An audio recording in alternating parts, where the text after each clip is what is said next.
আমি দুঃখকে সুখ ভেবে বইতে পারি যদি তুমি পাশে থাকো।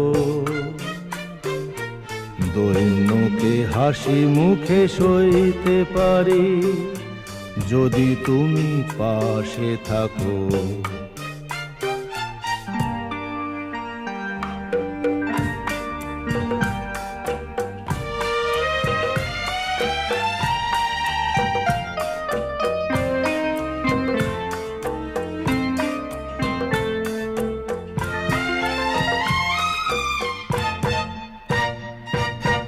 না হয় হলো না দেখা ফুলেদের স্বাদ, না হয় হলো না শোনা পাখির আওয়াজ, সব কিছু ভালো আজ লাগতে পারে যদি তুমি পাশে থাকো।